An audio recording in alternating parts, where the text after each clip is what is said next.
আর এদিকে এই শহরে সকাল থেকে শুরু হয়েছে একসঙ্গে 6 জায়গায় ইডির তল্লাশি। কসবা এবং বালিগঞ্জের ত্রাস সোনা পাপ্পু, তার বাড়িতে কিন্তু ইতিমধ্যেই পৌঁছে গিয়েছেন ইডি আধিকারিকরা। ফান রোডে সেখানে যেমন চলছে তল্লাশি, আর অন্যদিকে সান ইন্ডাস্ট্রি সেখানেও কিন্তু ইতিমধ্যেই তল্লাশি শুরু হয়েছে। সরাসরি আমাদের দুই প্রতিনিধি আমাদের সঙ্গে রয়েছেন, একদিকে প্রকাশ সিনহা রয়েছেন, অন্যদিকে আবির দত্ত। আমি প্রথমেই প্রকাশের কাছে চলে যাব। প্রকাশ, সেই সোনা পাপ্পু কাকুলিয়ার ঘটনায় একেবারে তাণ্ডব চালিয়েছিল, ফেসবুক লাইভে তাকে বারবার দেখা গিয়েছে, অথচ পুলিশের খাতায় আজ পর্যন্ত সে পলাতক। সেই সোনা পাপ্পুর এই ফার্ন রোডের এলাহি প্রাসাদ সম একটা বাড়ি, যে বাড়িতে আজকে ইডি আধিকারিকরা পৌঁছেছেন, কি অভিযোগ?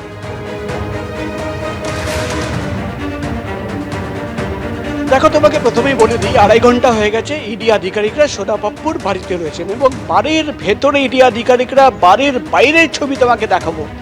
এই যে রাস্তা দেখতে পাচ্ছ, বালিগঞ্জ স্টেশনের তরফ থেকে এই রাস্তা, এই গলি কিন্তু সোনা পাপ্পুর বাড়ির দিকে আসে, এবং সোনা পাপ্পুর বাড়ি কিভাবে ঘিরে রাখা হয়েছে সেই ছবি দেখাবো। তুমি দেখতে পাচ্ছ সোনা পাপ্পুর বাড়ির সামনে এবং বাড়ি থেকে প্রায় 30 মিটার দূরে 2 কেন্দ্রীয় বাহিনী জওয়ানরা ডান দিকে, বাঁদিকে আধা সেনার জওয়ান একজন দাঁড়িয়ে রয়েছেন, তারপর ইডির গাড়ি, এবং সামনে তুমি দেখতে পাচ্ছ সোনার পাপ্পুর এই সাদা রঙের বাড়ি। তুমি দেখতে পাচ্ছ এই বাড়ি দেখেই কিন্তু বোঝা যাচ্ছে যে কি ধরনের টাকা এখানে ইনভেস্ট করা হয়েছে। পোদ্দার হাউস, বিশ্বজিৎ পোদ্দার, সোনা পাপ্পুর অরিজিনাল নেম ওরফে সোনা পাপ্পু, তার বাড়িতে প্রায় 2.5 ঘন্টা রয়েছেন ইডি আধিকারিকরা। এবং যদি বাড়ির গেটের সামনের ছবি তোমাকে দেখাই, গেট কিছুক্ষণ আগে পর্যন্ত খোলা ছিল, এখন বন্ধ করে দেওয়া হয়েছে। গেটের ডান দিকে একজন কেন্দ্রীয় বাহিনীর জওয়ান, সামনের দিকে কেন্দ্রীয় বাহিনীর জওয়ানরা দাঁড়িয়ে রয়েছেন।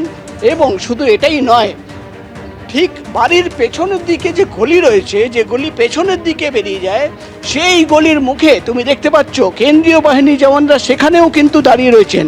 অর্থাৎ এই গোটা বাড়ি, গোটা এলাকা কেন্দ্রীয় বাহিনী জওয়ানরা ঘিরে রেখেছেন। কেন তুমি জানো? কসবা এই এলাকা, বালিগঞ্জ, ঢাকুরিয়া এই এলাকার ত্রাস, 15টি এফআইআর, খুন, তোলাবাজি, সিন্ডিকেট অপারেট করা, এবং কোটি কোটি টাকা কোথায় থেকে নেওয়া, কোটি কোটি টাকা নিত সোনা পাপ্পু। যেটা ইডির তদন্তর দাবি ইডি আধিকারিকরা করছেন, যে বালিগঞ্জ, ঢাকুরিয়া, কসবা, তপসিয়া এই সমস্ত এলাকায় যে কনস্ট্রাকশন হতো, সেখানেই কিন্তু সোনা পাপ্পুর সিন্ডিকেটের সদস্যরা পৌঁছে যেত এবং বলতো যে টাকা না দিলে কাজ করা যাবে না। এবং সেই কোটি কোটি টাকা কোথায় পৌঁছে যেত, আলটিমেট বেনিফিশিয়ারি কারা? প্রাথমিকভাবে এটি দাবি যে প্রভাবশালীর হাতে কিন্তু পৌঁছে যেত সেই টাকা। কেন কি তারাই কিন্তু প্রোটেকশন দিত। আজকে ইডি আধিকারিকরা সেই প্রভাবশালীদের নাম খুঁজে বার করার চেষ্টা করছে। কারা টাকা পেয়েছে সোনার পাপ্পুর হাত ধরে, এবং কারা সোনা পাপ্পুর মাথায় হাত রেখেছিল।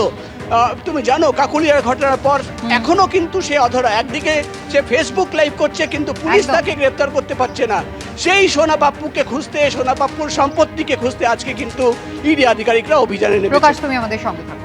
একদিকে প্রভাবশালী কারা রয়েছে তাদের খুঁজে বের করতে বালিগঞ্জের ফার্ন রোডের এই বাড়িতে যখন 2.5 ঘন্টা ধরে তল্লাশি চলছে, অন্যদিকে অশ্বিনী দত্ত রোড, সেখানে সান এন্টারপ্রাইজের অফিস রয়েছে, সেখানেও কিন্তু পৌঁছে গিয়েছেন ইডি আধিকারিকরা।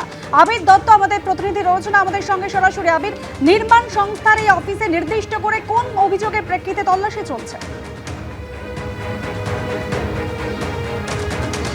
দেখো, যেখানে আমরা দাঁড়িয়ে রয়েছি অশ্বিনী দত্ত রোড, এবং সকাল থেকে এখানে এনফোর্সমেন্ট ডিরেক্টরেটের অফিসাররা আসলেও তারা ঢুকতে পারছিলেন না। কিছুক্ষণ আগেই তারা এই যে সান গ্রুপের যে বোর্ড লাগানো রয়েছে অশ্বিনী দত্ত রোডের এই যে ঠিকানা, সেখানে তারা ইতিমধ্যে এই যে অফিসের ভেতরে প্রবেশ করেছেন।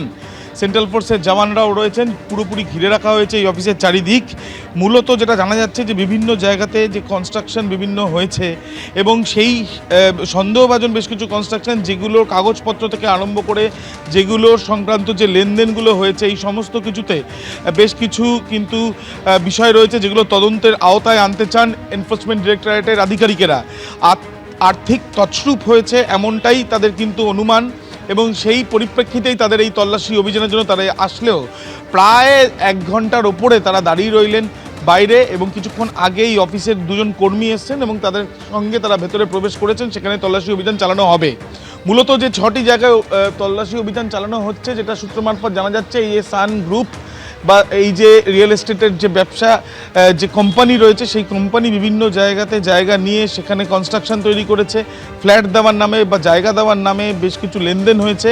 সেই ক্ষেত্রে তারা যে পলিসিতে এই লেনদেন করেছে বা যে ধরনের লেনদেন হয়েছে সেখানে টাকার যে উৎস সেই সংক্রান্ত বেশ কিছু বিষয় নিয়ে তদন্ত চালাতে চান ইডির আধিকারিকেরা, গোয়েন্দারা, এবং সেই জন্য তারা ইতিমধ্যে দেখা যাচ্ছে এই তল্লাশি অভিযান চালাচ্ছেন। অর্থাৎ আর্থিক তছরূপ হয়েছে কোটি কোটি টাকার, সেইটার পরিপ্রেক্ষিতেই কিন্তু এই তল্লাশি অভিযান চালানো হচ্ছে, সেই ছবিটাই আমরা দেখতে পাচ্ছি। ধন্যবাদ আবি।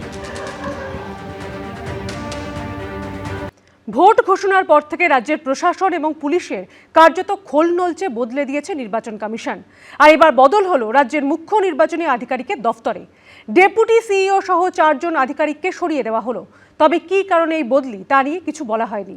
তবে এই নিয়ে শুরু হয়েছে রাজনৈতিক চাপানোতর।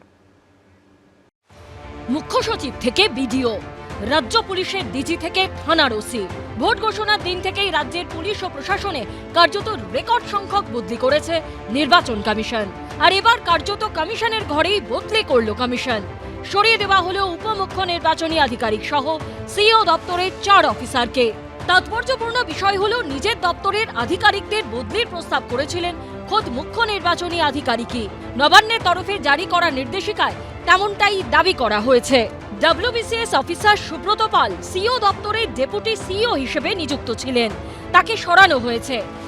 WBCS officer Narendranath Dutta CEO দপ্তরের অতিরিক্ত সচিব ছিলেন, তাকে বদলি করা হয়েছে। সিইও দপ্তরের আরেক অতিরিক্ত সচিব সুপ্রিয় দাসকেও সরিয়ে দেওয়া হয়েছে। সিইও দপ্তরের যুগ্ম সচিব মিঠু সরকারকে মাদ্রাসা শিক্ষা দপ্তরের যুগ্ম সচিব করে পাঠানো হয়েছে। কিন্তু কি কারণে এই বদলি তা নিয়ে কিছু বলা হয়নি। The officers who have gone were in no way, any way involved in any leakage or disposal of the forms or receipt of the forms or in that wing. তবে তাতে রাজনৈতিক চাপানোতর থেমে নেই। তারা তাদের উপর আস্থা রাখলেন না, এটা যাদের উপর আস্থা রাখলেন না ট্রান্সফার করলেন এই সময়, তাহলে পরে নিশ্চয় তার যে অফিসার্স আছেন তাদের প্রতি একটা অপমান।